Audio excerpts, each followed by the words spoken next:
And what was a weekend to forget? Tennessee gets swept by Vanderbilt, all in walk-off fashion. You look back on that, and you can definitely make a case Tennessee could have turned the tables and swept it. But the facts are the facts. Vanderbilt prevails this weekend.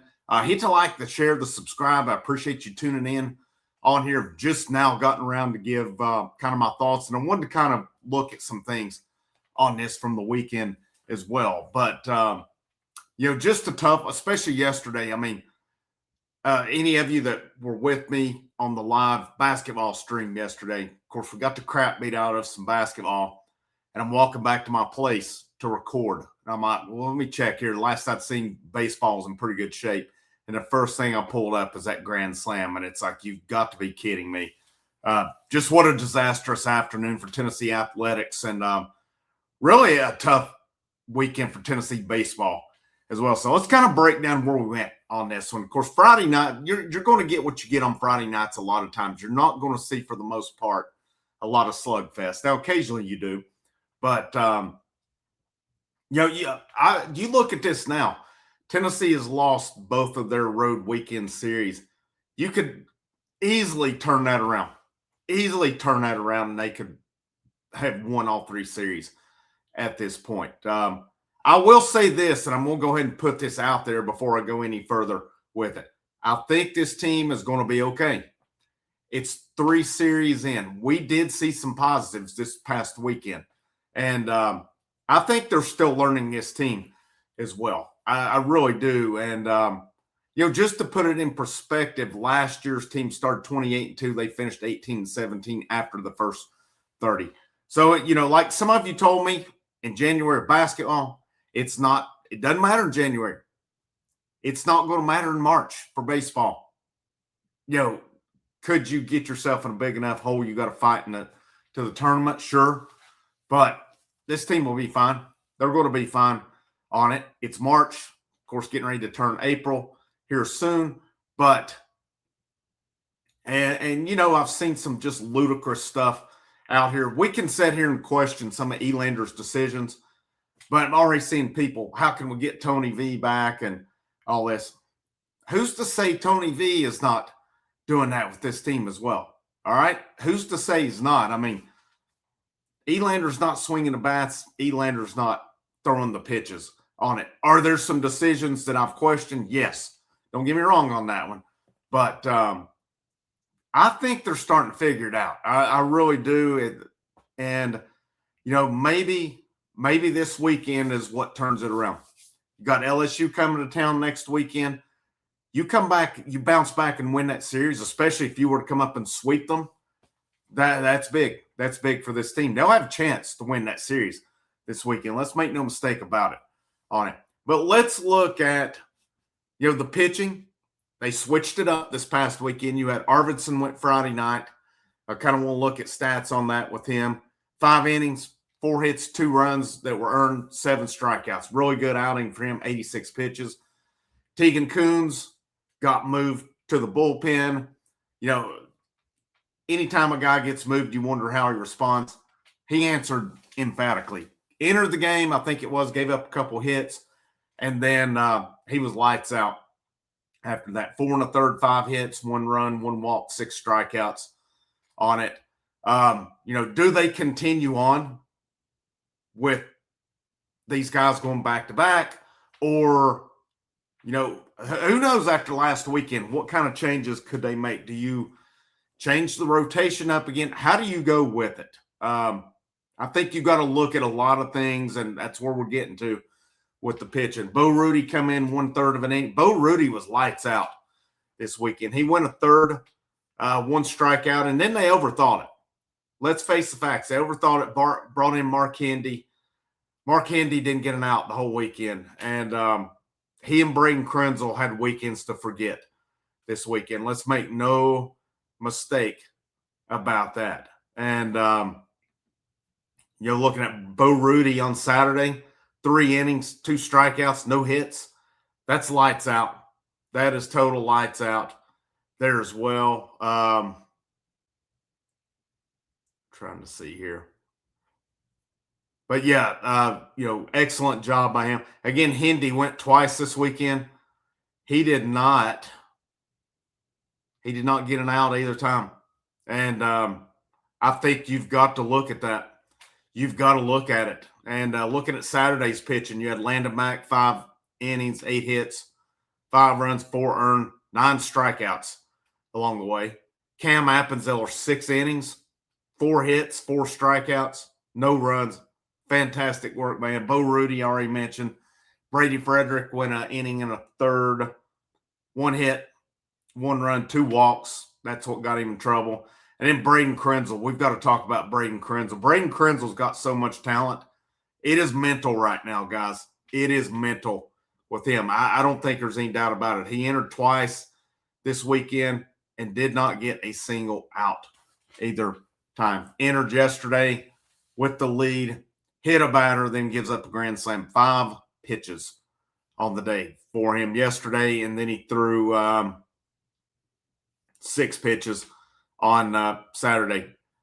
I don't think you can trot him nor Mark Hindy out there this weekend. I would throw him tomorrow night against Austin Peay. I would get them some work in. If you got to let Krenzel go 3 or 4 innings tomorrow night, let him do it. We need him. He's got the talent. When he's on, I mean, we've seen it. He is excellent when he's on. But, I've heard it. I've seen it a couple different times now, the Georgia weekend, and even heard yesterday too. In warm-ups, it's not there. And I think this staff, especially whoever's out in the bullpen, has got to recognize this. If you're looking like Mark Wohlers or Nuke LaLoosh out here throwing the baseball in the bullpen, maybe we need to get somebody else up and throw at that point. I've questioned the use. Krenzel was a concern of mine due to the control. The control was an issue back in the Cape Cod League. It was an issue in fall ball. Seemed like at times it was hit and miss in, preseason stuff as well. It's not a question of whether he has the talent and can get it done. It's I really think it's a mental thing right now. I really think it is. And but you've got to somehow get him.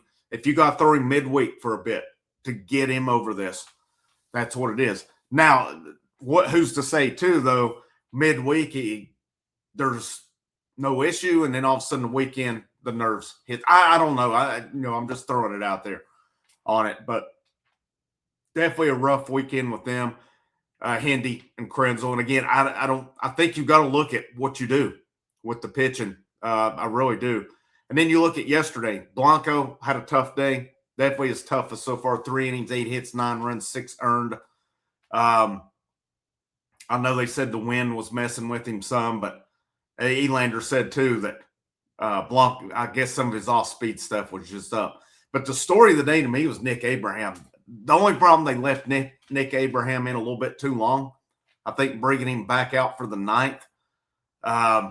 Maybe you bring him out, but you need to get him out pretty quick. But he went 5 1/3, 3 hits, 4 runs, 4 earned, 3 walks, 3 Ks, 87 pitches.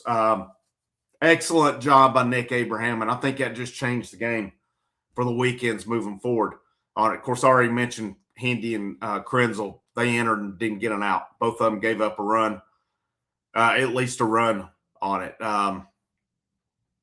Just a tough, brutal ending when you're up 5 going into the 9th like that. And, the bad thing is, if I'm not mistaken, let's see.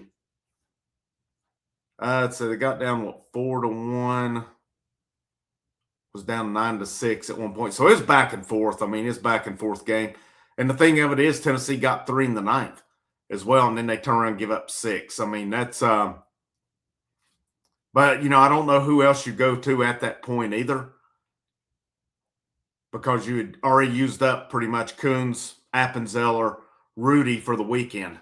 I don't know, as far as bullpen guys, how else you go with that one. I mean, based on who else is left, Abraham, again, pitched really well on it. You got to go with your guys. Hindy was brought in to be that crafty lefty. And, Krenzel's got the talent. It's there. It's just, again, I think it's mental with him right now. How could you go? I think this. I think some combination of these 6 are for sure weekend, no matter how you pair them, and in no particular order. Arvidsson, Coons, um, Rudy, Appenzeller, Landon Mack, Evan Blanco. You're going to have those 6 in there in some capacity, ever how you go with it. Nick Abraham now adds 7 to it. And, of course, Brady Frederick can do a little bit as well. He's going to add some as well. That's 8 guys there. You add Handy and Krenzel, if they get right, that's 10 guys you can go with on the weekend. But right now, I think you got to try to get by with the other 8 this weekend and hope that it works out. How do you piggyback them? I don't know how you go on that one.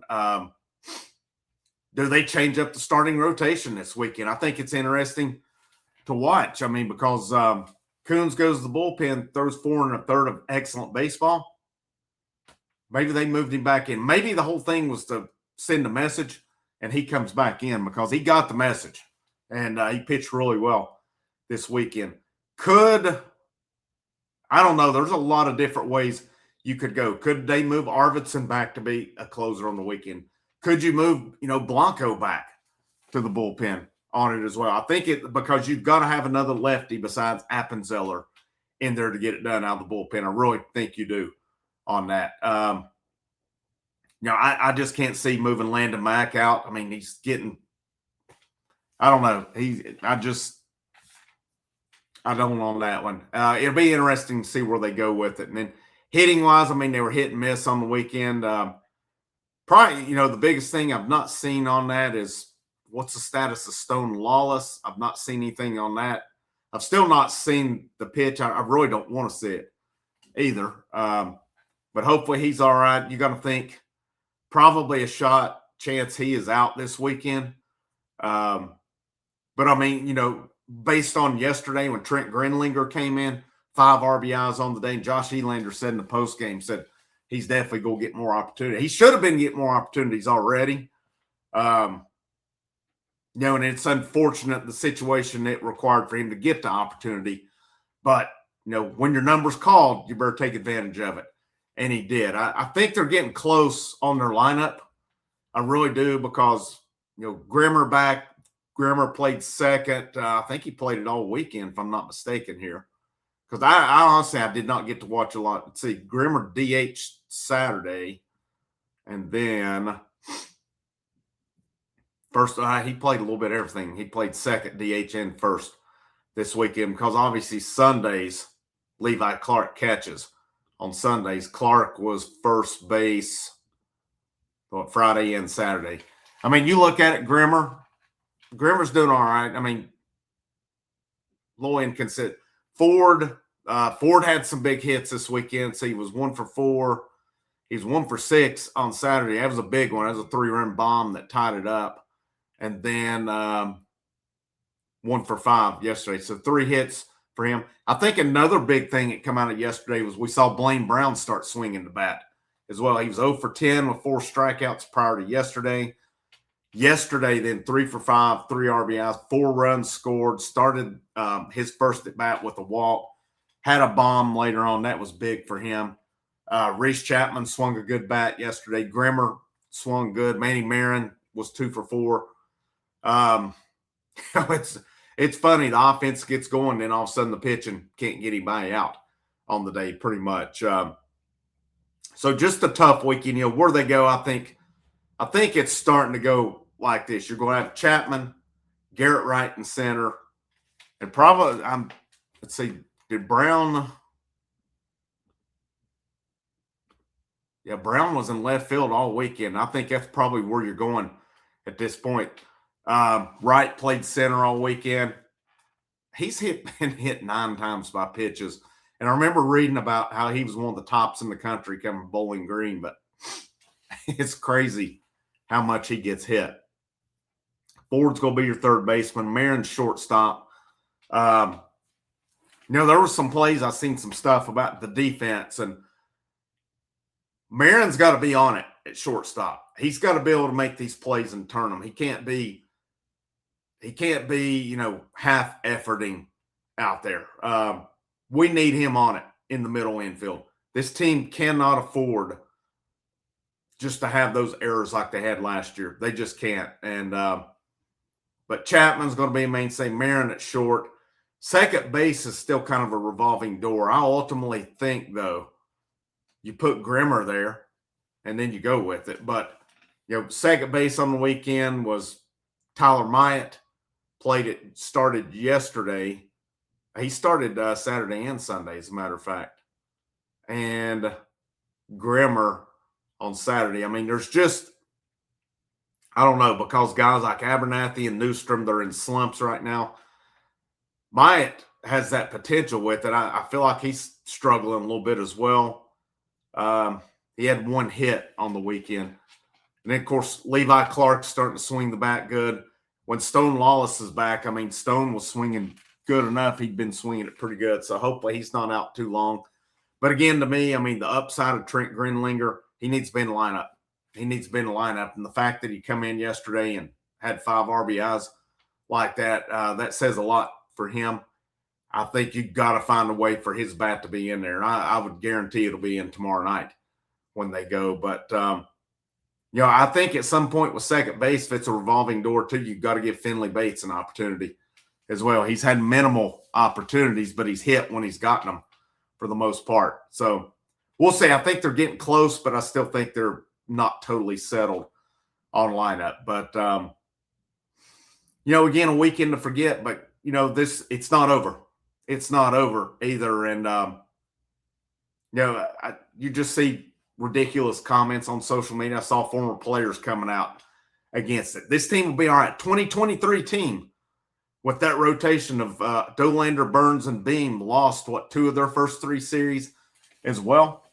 They struggled some, and then they got it going down the stretch. And they made it to Omaha that year. This team has reminded me a lot of that team with their pitching because there's the talent on this rotation. They're going to figure it out. And it may get figured out this weekend. With I still, my personal opinion, I said it from the get-go. I think your rotation, top 3 guys are Arvidsson, Coons, Mack, no particular order on that. I really do. I don't think Arvidsson come back to be a pen guy. Coons as a starter, Mack as a starter, they're put in for that. Blanco's been good. Don't get me wrong on it. But I think your highest upside is those 3 guys. You're not going to find many better rotations than that when those 3 guys are on. We'll see how they adjust this weekend. Again, big series coming up with LSU. Should be fun. Should be a fun one this weekend. Hopefully the weather will cooperate. Looks like some potential rain Saturday, so how do they adjust that one? But, tough start. Long way to go, though. I got confidence in this team. I got confidence in this coaching staff that they're going to figure it out. They're going to figure it out along the way. You knew there would be some growing pains with it along the way. And I can assure you Tony Vitello had them when he started as well. Tony Vitello was not perfect with his decisions either. We saw plenty of them each year. I could go back and back if you want on it. Loved him. But it is what it is. It's a very hard sport to manage. That's for sure. But this is Frank, House of Orange. Have a great rest of your evening, and I'll see you when I see you.